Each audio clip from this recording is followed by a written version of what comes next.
Saudara-saudara, saya berharap saudara mau membuka Alkitab bukunya dan membaca sebelum kita bersaat teduh untuk membaca Mazmur 45. Maksud saya bacanya dari Alkitab buku ya.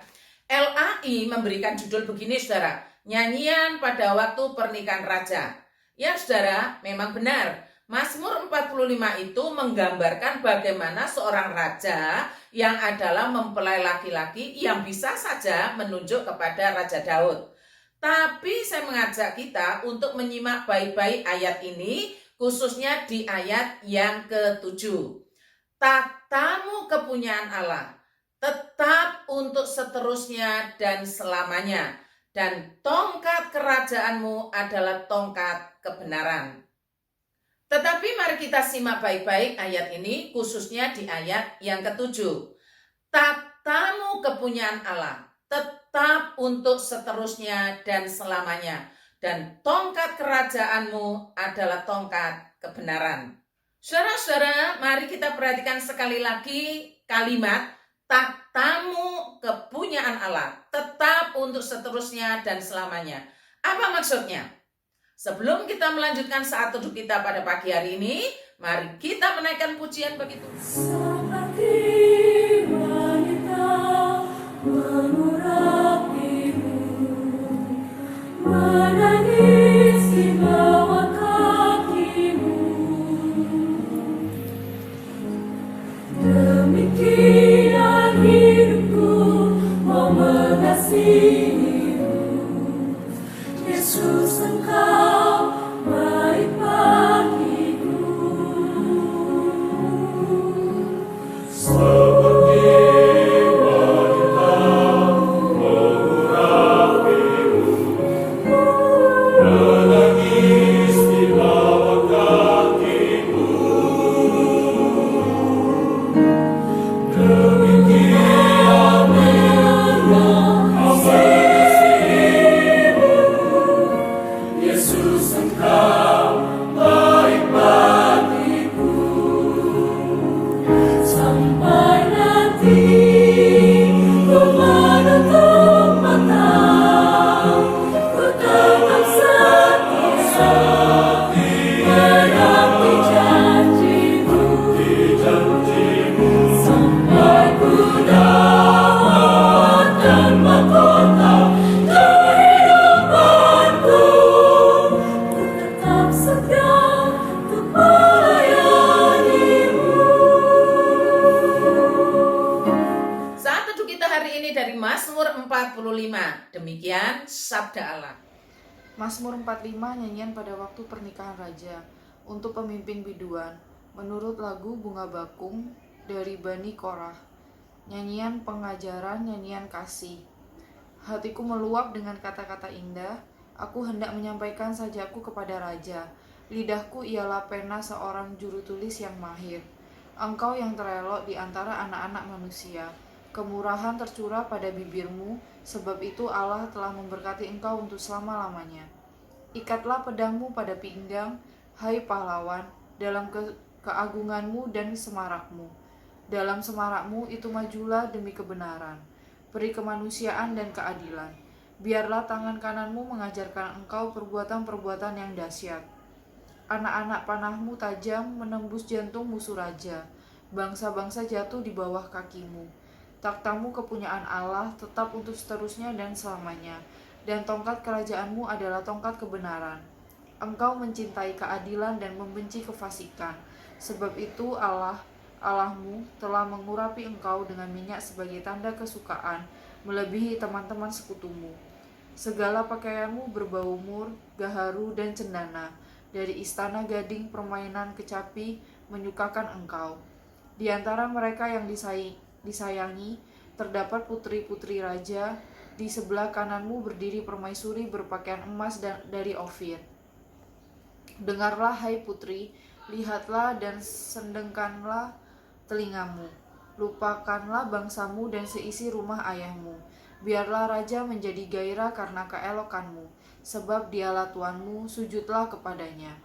Putri Tirus datang dengan pemberian-pemberian, orang-orang kaya di antara rakyat akan mengambil muka kepadamu. Keindahan belaka putri raja itu di dalam pakaiannya berpakakan emas. Dengan pakaian bersulam berwarna-warna ia dibawa kepada raja. Anak-anak darah mengikutinya, yakni teman-temannya, yang didatangkan untuk dia. Dengan sukacita dan sorak-sorai mereka dibawa, mereka masuk ke dalam istana raja. Para bapa leluhurmu hendaknya diganti oleh anak-anakmu nanti. Engkau akan mengangkat mereka menjadi pembesar di seluruh bumi. Aku mau memasyurkan namamu turun-temurun, sebab itu bangsa-bangsa akan bersyukur kepadamu untuk seterusnya dan selamanya. Saudara-saudara, saya mengajak kita untuk mencermati sekali lagi ayat yang ke-7. Ayat yang ke-7 ya saudara, tatamu kepunyaan Allah tetap untuk seterusnya dan selamanya, dan tongkat kerajaanmu adalah tongkat kebenaran. Sekarang silakan saudara membuka Alkitab elektroniknya yang ada di HP saudara, ada di laptop saudara, dan lain sebagainya. Pada bagian akhir ayat itu ada tanda bintangnya. Coba saudara perhatikan. Dan ketika saudara sentuh pelan saja, harapan saya disentuh ya, sentuh pelan saja, maka akan muncul Ibrani 1 ayat 8-9 yang artinya apa yang dicatat dalam Mazmur 45 itu merupakan nubuatan tentang sang raja, huruf besar rajanya, di atas segala raja, yang disebut juga mempelai laki-laki. Ditulis sama saudara, hanya bedanya mu.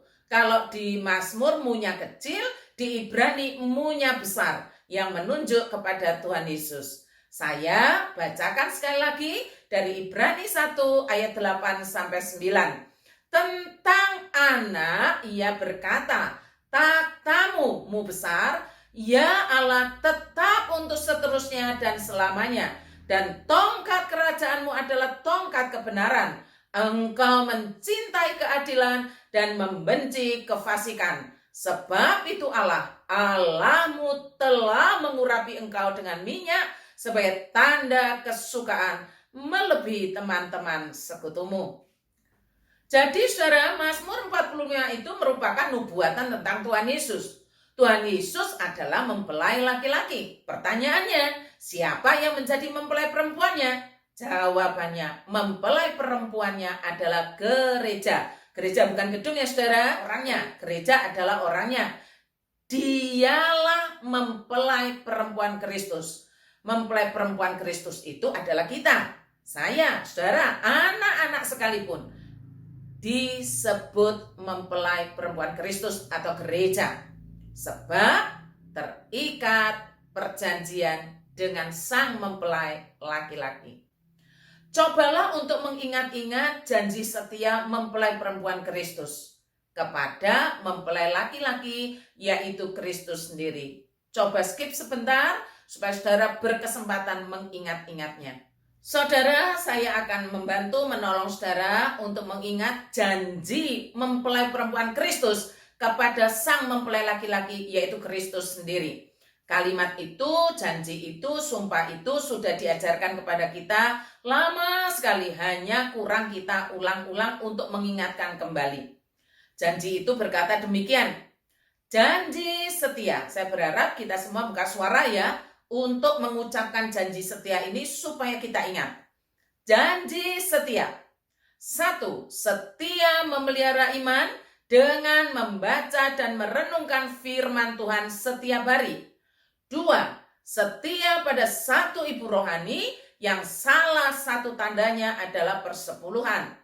3. Setia mengikuti kebaktian dan sakramen perjamuan kudus. 4. Setia melayani baik suka maupun duka. Itulah janji mempelai perempuan Kristus. Janji gereja, yaitu saudara dan saya dan anak-anak. Orang yang mengaku mempelai perempuan Kristus tetapi melanggar janjinya sama dengan orang yang tidak setia. Orang yang tidak setia sama dengan orang yang berzinah. Saudara bagaimana? Anak-anak bagaimana? Ajaran janji setia itu bukan cuma untuk dibaca atau dihafalkan, tetapi untuk dilakukan. Orang tua mengajar kepada anak-anak, guru sekolah minggu mengajar kepada anak-anak, tetapi juga dirinya sendiri harus melakukannya.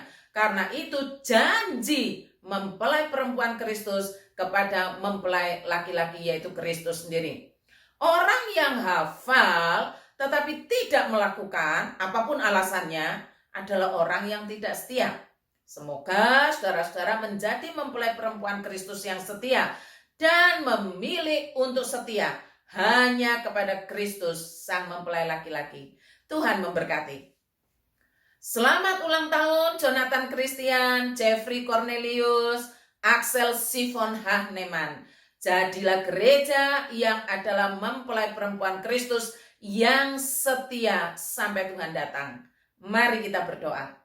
Mohon Roh Kudus menolong gerejamu di tempat ini menjadi mempelai perempuan Kristus yang setia, yang terus setia sampai Tuhan datang kali yang kedua. Mendoakan untuk saudara-saudara kami yang berulang tahun hari ini, yaitu Jonathan Christian. Tuhan, kami bersyukur Engkau telah memberkati pernikahannya dengan Lose Titin.